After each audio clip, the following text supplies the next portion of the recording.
Fantasy Football RSVP show. Let's get right to it with Week 3 Waiver Wire. Let's think about this intelligently. What team right now is playing behind in most every game? They have a talented quarterback who can run the ball, and they have talented running game, so they can't press against the box. And then you have two good wide receivers like Nico Collins and Tank Dell. And that's the Houston Texans.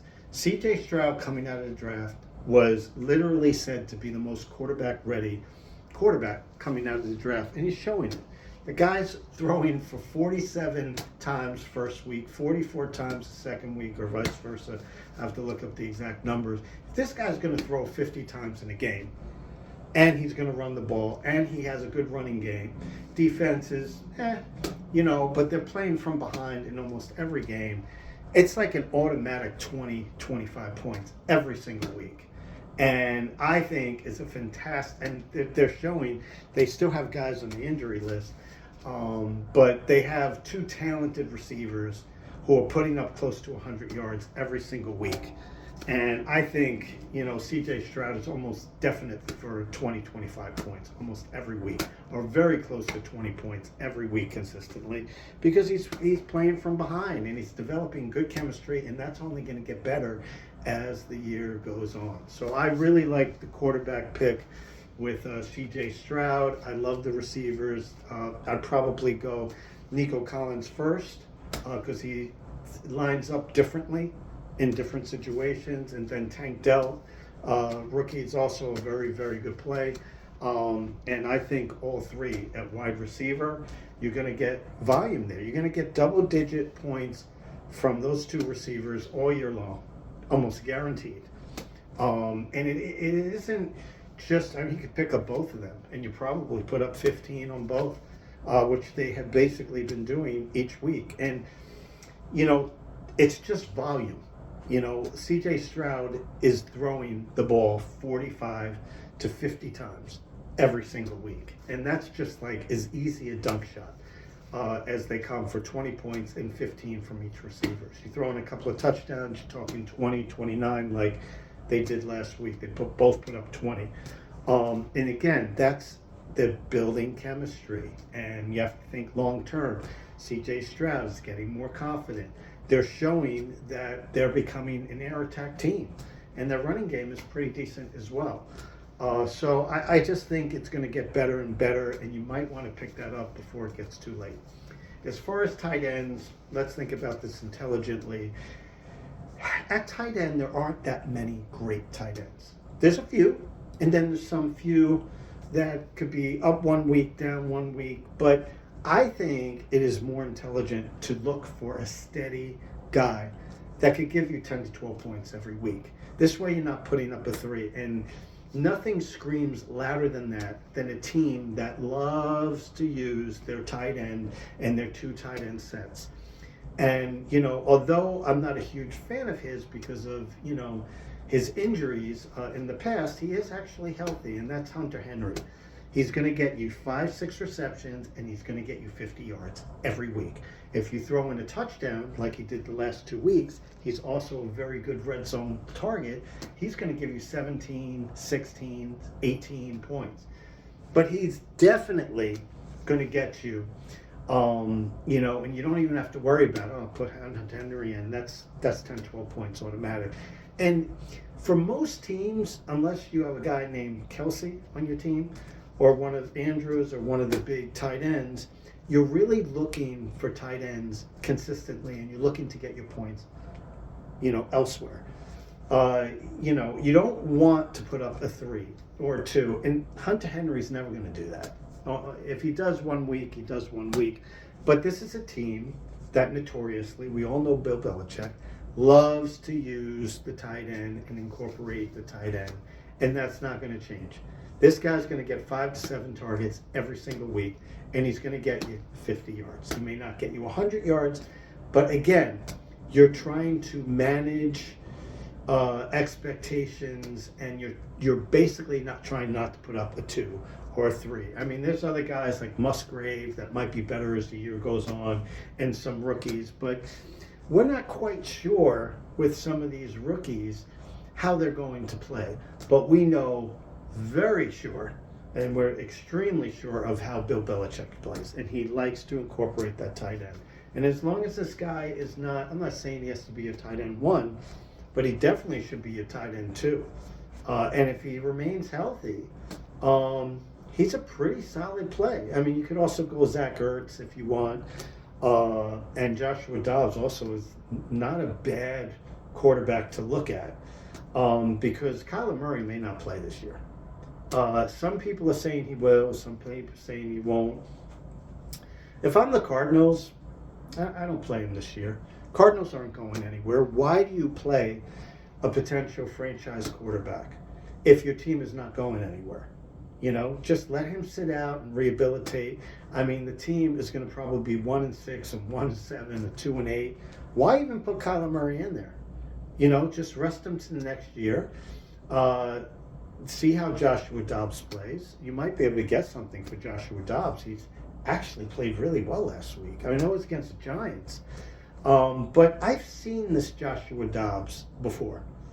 And he's very intelligent, went to an Ivy League. And he's a pretty good quarterback who has never been given the chance. And there are teams out there, we won't name New York Jets, but there are teams out there that could actually use a quarterback. As far as the Jets are concerned, a lot of people are asking about that. Zach Wilson, I think he has a lot of promise to be good at some point, but he's not good at this point to lead a team, in my opinion. He hasn't been getting a lot of first reps, and you got to give a guy time and all those things. And I think he could develop into a good player. But this was a guy who was supposed to sit and learn for 2 or 3 years. I don't understand how, you know, and it's a Jets' fault. And I'm from New York. I'm a Jets fan. I don't mind admitting it. I'm a Giants fan. I just don't understand why you made him the second string to begin with. Why put that pressure on the kid? You should have got a really good second string and make him the third string. And now they're in a position where they're forcing it. And although he looked okay, people are like, oh, he looked okay. He really didn't look that great. He really didn't look, let's be honest, he didn't look great. Okay, he didn't look okay. He looked like the Zach Wilson of last year. That's the problem. He doesn't get the ball downfield. And unless it's a great play by Wilson, that stretches a short yardage play into a touchdown, his numbers are, I mean, he got most of 160 yards on one play. Okay, and I know it's Dallas, and I get all that. But, the bottom line is the guy doesn't get the ball downfield. And they load against the box, and they press on him to make bad decisions, so he throws interceptions.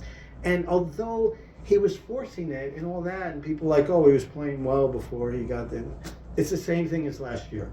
Teams know how to play against this guy. And I saw some arguing on the sideline and some dissension.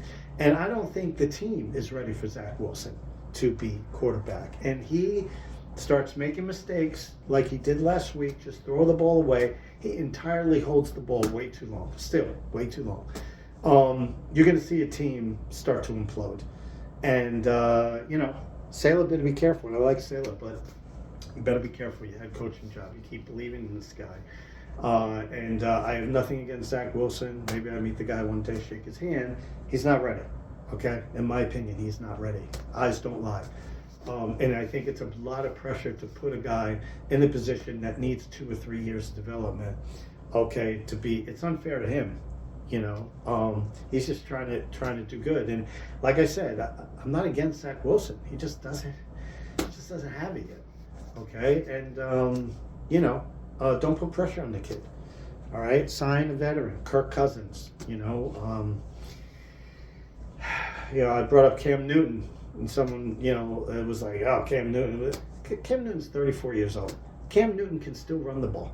Okay, and what he does is he's got confidence and he's got swag, and you have to really press up on this line of scrimmage against him because his ability, he's a huge guy. He can still run the ball, okay, and that puts and it also opens up a running game when you have a quarterback that has to be watched out for. And I'm not saying Cam Newton is some great player and he fizzed out in New England. We get all that. Okay, but the guy is very confident. He still wants to play. He's only 34 years old. And the question is not if Cam Newton can play, but can he play better than Zach Wilson? Okay, and my answer to that question is yes, because he's a bigger threat. He's hard to tackle. He demands more attention because he's a huge guy with great running ability. And that presses you against the box. And when you do that and you have to prepare for this guy to run the ball, it opens up the passing game. And he's more of a threat than Zach Wilson. So I don't want to hear, guys, that he's 34 years old. He's well rested the last couple of years. And people forget, Cam Newton was playing really well, okay, before he got COVID. And he played well for the Patriots, and then the following year, he was actually 2-1 before he got COVID, and then he wasn't the same. And COVID really destroys, a body. And when he came back, you could clearly see he wasn't the player that he was with 2-1. But now he's had some time to rest, get better, and things like that. And again, you're comparing Cam Newton to Zach Wilson. And for me, that's an easy pick. I want Cam Newton on my team, okay? He'll help ticket sales, if anything else. But he's a confident guy. He's got swag. He believes in himself. And there's a confidence problem with Zach Wilson. I just see it. Anyway, tight ends, Hunter Henry, and I also think for defense, kicker. If you don't have Koo from the Falcons, you're absolutely crazy.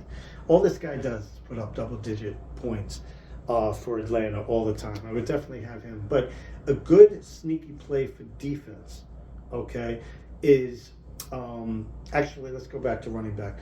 Jerome Ford. It doesn't matter if they sign Kareem Hunt. Kareem Hunt is going to play the position he played before, and Chubb had huge days with Kareem Hunt in there. So it doesn't matter. Ford is my number one running back pick because Cleveland can run the ball. And it doesn't matter who they put in. They can put me in. No, no, we're not going to worry about that. But they could put anyone into that role that's formidable, including Ford, which he did last week. And that running back situation in Cleveland, they just know how to run the ball. And that is their signature.